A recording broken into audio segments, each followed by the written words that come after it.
की आप पूजा कर सकते हो। आप किसी भी शक्ति की पूजा कर सकते हो, शक्ति के रूप जैसे माँ काली हो गई, ठीक है? उनको आदिशक्ति कहा जाता है। दुर्गा माँ हो गई, शेरावाली माता तो कहते ही हैं रेगुलर, हम उसको कभी-कभी परम शिव भी कहते हैं, कभी-कभी हम उसको सदाशिव भी कहते हैं, ठीक है? और कभी-कभी उसको क्या कहते हैं सुपर इंटेलिजेंस कह सकते हैं या कॉस्मिक इंटेलिजेंस कह सकते हैं। आपका गणेश भगवान हो गए, लक्ष्मी माता हो गई, शेरावाली माता हो गई, ठीक है? उसके अलावा आपके खाटू श्याम जी हो गए, कृष्ण भगवान हो गए, भगवान राम हो गए। और जब बात घर की आती है तो घर के अंदर आपको ज़्यादातर या तो आपको कुल देवी देवताओं की फोटो मिलेगी, क्योंकि कुल देवी देवताओं की बड़ी पूजा होती है। भोलेनाथ जी के भक्त जो होते हैं वो सोमवार को जाते हैं। तो कुल मिला के आपको जब मंदिरों में जाते हो तो बहुत सारे लोग मंदिरों में, हर व्यक्ति जो जाता है हर एक भगवान के आगे मत्था टेक के, हर हर महादेव, जय बजरंगबली। अगर हम बात करें हमारी आस्था और हमारी जो पूजा करने का तरीका है, हमारा भगवान के अंदर जो विश्वास है, हम ऐसे कौन से देवता की पूजा करें? होता क्या है कि हम बड़े कंफ्यूज हो जाते हैं। अगर आप मंदिरों में जाओगे तो मंदिरों में आपको लगभग सारे देवी देवताओं की मूर्ति मिलेगी, चाहे वो भोलेनाथ जी हों, चाहे वो विष्णु हों, चाहे भगवान कृष्ण हों, ठीक है? चाहे आपका वो बजरंगबली हों और साईं बाबा हों, और भी आपको बहुत सारे खाटू श्याम जी की मूर्ति आजकल आपको बहुत सारे मंदिरों में मिल जाती है। अब होता क्या है कि एक व्यक्ति जब पूजा करने मंदिर में जाता है, शनिवार को अलग जाता है, मंगलवार को अलग जाता है। भोलेनाथ जी के भक्त जो होते हैं वो सोमवार को जाते हैं। तो कुल मिला के आपको जब मंदिरों में जाते हो तो बहुत सारे लोग मंदिरों में, हर व्यक्ति जो जाता है हर एक भगवान के आगे मत्था टेक के आता है, जो कि अच्छी बात भी है। अब आपको ये थोड़ा-सा कहीं न कहीं लगेगा कि मैं सिर्फ जाऊँ और भोलेनाथ जी की वंदना करके, भोलेनाथ जी की भक्ति करके वहीं से लौट आऊँ। तो कहीं न कहीं आपको लगेगा कि नहीं, मंदिर में आया हूँ तो सारे देवी-देवताओं के आगे एक बार मत्था टेकता हुआ चलूँ, उसके बाद में चला जाऊँगा।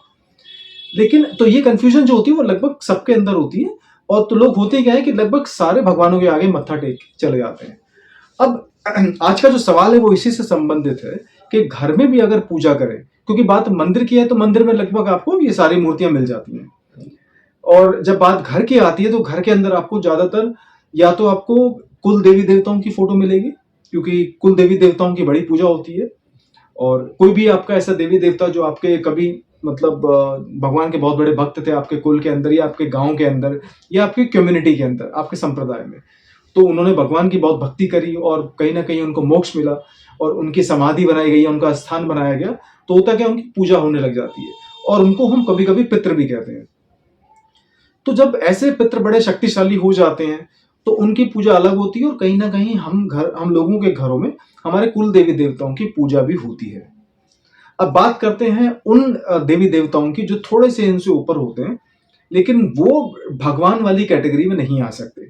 जैसे आपको आपको सुनने में लगे जैसे इंद्रदेव हो गए, ठीक है, पवन देव हो गए, जैसे पवन हो गए, और उसके अलावा जैसे आपका जैसे फायर, जैसे अग्नि देवता हो गए, ठीक है। तो ये सारे सारे के जो देवी देवता होते हैं इनकी भी कैटेगरी थोड़ी सी अलग होती है, लेकिन ये कुल देवताओं से थोड़ा सा ऊपर होते हैं।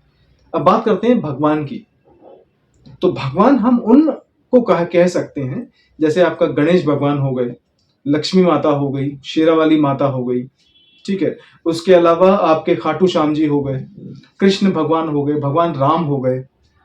तो ये उन कैटेगरी में आ जाते हैं। अब भगवान के अंदर आप कहीं ना कहीं ब्रह्मा विष्णु महेश को भी गिन सकते हैं, क्योंकि वो उनका बकायदा उनका निराकार रूप भी है और उनका साकार रूप भी है।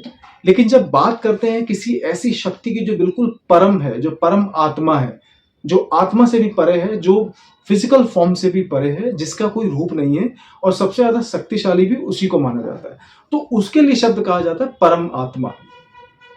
परम का मतलब होता है जो भौतिक चीजों से परे हो, जो इंसान की बुद्धि से और इंसान की समझ से जो बिल्कुल परे हो, और वो अपने आप में एक इंटेलिजेंस हो, उसको हम सुपर कॉन्शियसनेस भी कहते हैं।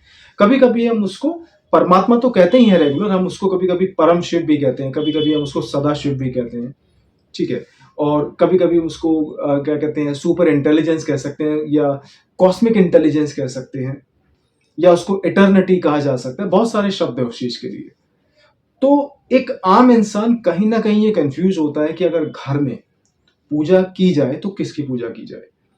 अब मैं आपको ये बताना चाहूंगा कि कोई भी ऐसा व्यक्ति, वैसे तो आप अपने कुल देवता की पूजा कर सकते हो, अपने पितरों की पूजा कर सकते हो, लेकिन अगर हम बात करें नॉर्मल देवी देवताओं को जो जिनको सनातनी मानते हैं, जिनको हिंदू धर्म के अंदर पूजनीय माना जाता है, तो पहली एक चीज है, जैसे भगवान गणेश की आप पूजा कर सकते हो घर में, भगवान विष्णु की आप पूजा कर सकते हो, आप किसी भी शक्ति की पूजा कर सकते हो, शक्ति के रूप, जैसे माँ काली हो गई, ठीक है, उनको आदि शक्ति कहा जाता है, दुर्गा माँ हो गई, शेरवाली माता हो गई, लक्ष्मी माता हो गई, सरस्वती माता हो गई, ठीक है, तो इनकी आप पूजा कर सकते हो। उसके अलावा आप पूजा कर सकते हो सूर्य देव की, और उसके बाद आपके आते हैं भोलेनाथ जी।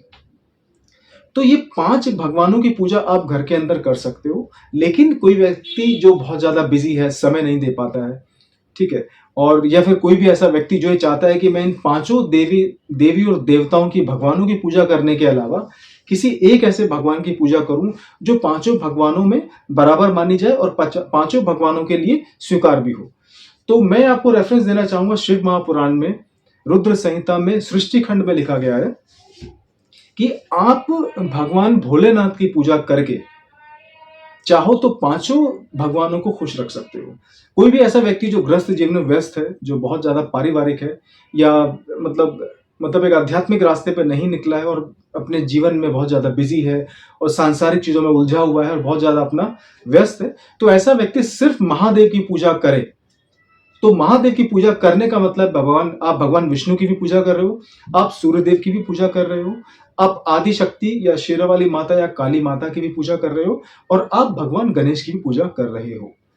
ये सब माना जा सकता है अगर आप सिर्फ भगवान भोलेनाथ की भी पूजा करें तो कहीं ना कहीं ये भी होता है कि बहुत सारे लोग जो बिजी होते हैं जीवन में और वो सारे भगवानों की पूजा नहीं कर सकते, तो वो सिर्फ भोलेनाथ जी की पूजा करके इन पांचों भगवानों का आशीर्वाद प्राप्त कर सकते हैं। लेकिन शर्त सिर्फ एक है कि आप जब भोलेनाथ जी की पूजा करेंगे तो फिर आप बिल्कुल साफ और एकदम शुद्ध मन से करेंगे, और भगवान भोलेनाथ की पूजा करते वक्त आपके मन में और आपके दिल में और आपकी वाणी में सिर्फ भोलेनाथ का ही शब्द होना चाहिए, और तभी वो पूजा मानी जाएगी। वैसे तो आप किसी भी देवी देवता की जब पूजा करते हैं, भगवान की पूजा करते हैं, तो मन आपका साफ होना जरूरी है, ठीक है, चित्त आपका एकदम सुंदर और एकदम प्योर होना जरूरी है, शुद्ध होना जरूरी है, तभी वो पूजा मानी जाएगी।